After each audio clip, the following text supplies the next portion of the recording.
일단 업종에 따라 차이가 물론 있겠지만 기본적으로 일단 회사는 이제 돈을 벌어서 이익을 내야 되는 집단이기 때문에 어떻게 돈을 버는가라는 측면에서 보면 우선 자산 입장에서 보면 지금 판토스 같은 경우에는 이런 물류업에 있어서 가장 중요한 건 말씀드렸듯이 유형자산입니다. 어떤 내가 이 물류를 매출을 일으키려면 내가 그만큼 캐파가 있어야 되고 내가 그 운송에 필요한 어떤 설비들이나 혹은 뭐 이동 수단들 이런 것들이 확보가 돼야 되고 이제 그런 거를 경영 관리 관점에서 잘 이제 같은 자산으로 가장 효율적으로 좀 사용할 수 있게 그렇게 관리를 해야 되는데 그런 거를 좀 집중해서 보시면 될 것 같고요.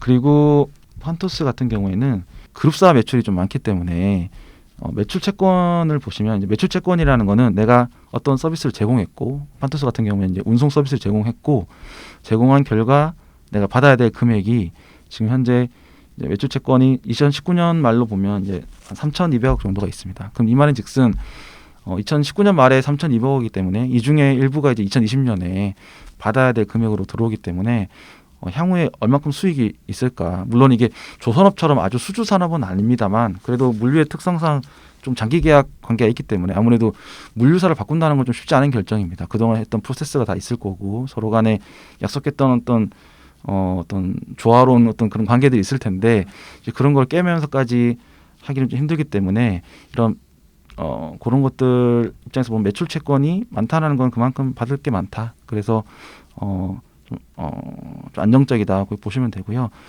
하나 좀 생소하실 계정 과목이라고 제가 생각했던 이제 계약 자산이라 그래서 제가 말씀은 안 드렸지만 지금 한국의 회계 기준은 크게 두 가지로 이제 적용이 됩니다. 뭐냐면 좀 일정 상장 법인이나 조금 그리고 비상장 법인이지만 좀 규모가 큰 비상장 법인 혹은 이제 모회사나 그룹사가 있는 경우에는 한국 채택 국제 회계 기준이라 그래가지고요. 우리가 이제 약자로 KIFRS라고 하는데 어떤 국제적인 회계 기준을 이제 적용을 해야 됩니다.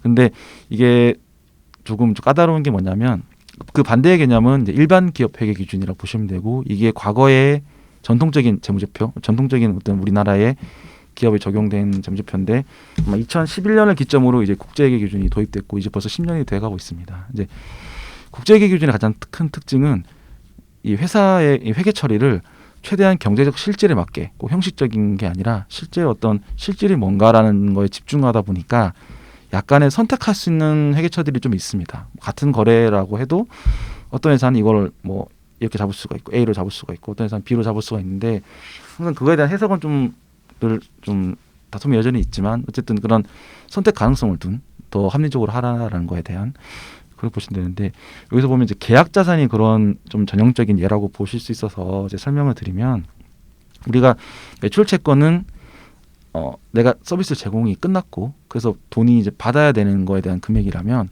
계약 자산은 아직 서비스는 제공하지 않았습니다. 예를 들면 이제 쉽게 이해할 수 있는 게 내가 가서 만약에 백화점에 가서 냉장고를 사기로 했다. 그러면 아직 냉장고를 산 건 아닌데 사기로 한 계약만으로 그 계약 금액 상당액을 자산으로 잡는 겁니다. 우리 나중에 아직 서비스 제공하지도 않았고 아직 받을 돈을 청구할 수 있는 것도 아니지만 어쨌든 계약은 맺었기 때문에 이런 것도 자산화해서 보여줘라 투자자들한테 혹은 이해관계자들한테.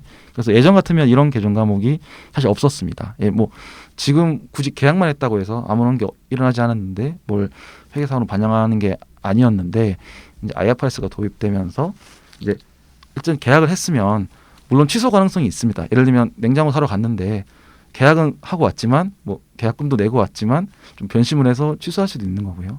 근데 그런 것처럼 취소 가능성은 늘 있지만 어쨌든 그런 것도 금액으로 보여줘라라는 거를 이제 계약자산이라고 하는데 아마 조선업, 물류업에 이런 게 좀 보여 이제 특히 공사 이런 쪽에 이런 계정 과목이 좀 보이실 겁니다. 그래서 이게 근데 이게 또 약간 양면성이 있는 게 반대로 말하면 이 비중이 너무 높으면 예를 들면 계약을 너무 많이 해서 자산을 잡았는데 그중에 뭐 내년에 보니까 취소가 됐다 많이 그러면 좀 이 재무제표 좀 신뢰성이 떨어지게 됩니다. 그냥 단순히 계약만으로 이렇게 잡았는데 나중에 이게 취소되는 게 많으면 이게 투자자한테 혼란을 줄 수가 있고 예를 들면 투자가 했다고 해서 이제 내가 주식을 투자했는데 알고 보면 아니었더라 이렇게 정정 공시가 나오고 그러면 좀 문제가 있기 때문에 회계 감사를 받을 때 아마 엄격한 기준에 의해서 이 금액이 나왔을 겁니다. 하지만 어쨌든 그런 게 좀 유의해야 되고 만약에 채권 대비 계약 자산이 너무 많다면 좀 그런 거는 한번 살펴보실 필요가 좀 있는 업종 중에 하나고요.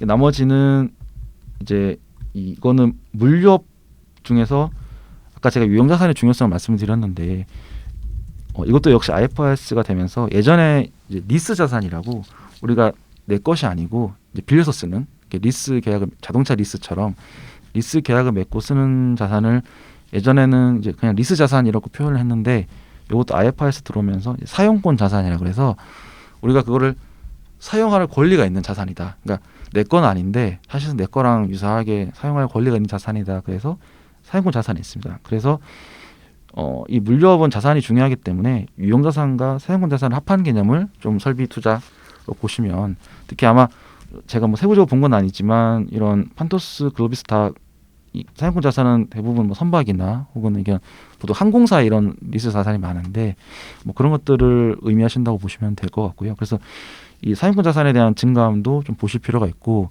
아마 2018년 재무제표를 보시면 사용권 자산이라는 금액이 없었을 겁니다. 왜냐하면 19년에 처음 도입됐기 때문에 19년부터 이제 등장한 이제 개념으로 보시면 되고 그래서 그런 것 좀 말씀드리고 수 있고 그다음에 그룹사기 때문에 이제 회사들은 물류업도 마찬가지지만 설비가 우리나라에도 필요하지만 이제 해외에도 필요할 겁니다. 이제 해외로 보내고 받고 해야 되기 때문에 그럴 때 뭐 항상 해외의 어떤 제3자를 계속 계약하고 그러면 좀 피곤하기 때문에 뭐 사업 관계상 아예 내 거를 거기에 두자.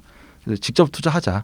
그래서 투자를 또 많이 합니다. 이런 그룹사들은. 그래서 그런 것들이 어디서 보실 수 있냐면 이제 종속기업 투자에 좀 일부 묻어 있는데 종속기업 투자는 이제 재무제표 주석에서 보면 어디에 투자했는가가 다 보입니다. 그래서 그 세부적으로 살펴보면 주로 해외에 있는 해외 물류센터에 직접 투자한 금액들이 여기 기재가 되어 있습니다. 그래서 그런 것들로 이 회사가 사업 전략적인 측면에서 해외에도 많이 투자를 하고 있구나. 그래서 이런 것도 좀 유의 깊게 보시면 좋을 것 같고요. 부채 측면에서는 아까 말씀드린 계약 자산과 대비되는 개념으로 이제 계약 부채라는 게 있는데 아무래도 뭐 이 계약 말 그대로 계약은 했지만 그리고 계약을 해서 이게 계약대로 된다면 돈을 지급할 의무가 있는 그런 것들을 계약 자산, 계약 부채라고 합니다. 마지막으로 부채에서 짚어드리고 싶은 거는 이제 단기 법인세 부채인데요. 말 그대로 이게 결산은 12월에 이제 이 재무제표는 다 12월 기준인데 저희가 법인세 신고는 3월에 합니다. 그래서 제가 또 그런 일을 하고 있기 때문에 그래서 12월 말 관점에서 보면 법인세는 3월에 내야 되기 때문에 아직 그 금액은 확정적이지 않습니다. 그래서 다만 그런 확정적인 거를 이제 반영을 해서 내년 그러니까 2019년 말 기준을 보면 2020년 3월에 내야 될 법인세 예상액을 여기 이제 적게 되는데요. 지금 보시면 한 117억 정도가 됩니다. 그래서 이게 부채이기 때문에 안전부채가 아닌가 생각하실 수 있는데 사실 법인세를 낸다는 거는 회사가 이익을 봤다는 겁니다. 세금을 낼 만한 이익을 영업활동을 했다. 그런 측면에서 보면 사실 법인세 부채가 없는 회사도 많습니다. 뭐 제가 담당하고 있는 회사도 올해 법인세 낼 일이 없어서 좀 결손이나 그런 것처럼 근데 지금 판토스는 뭐 그런 건 아니고 세금 증가액이 또 있기 때문에 아마 세금 낼 정도 이익은 충분히 갖추고 있다라고 이제 생각하실 수 있고요.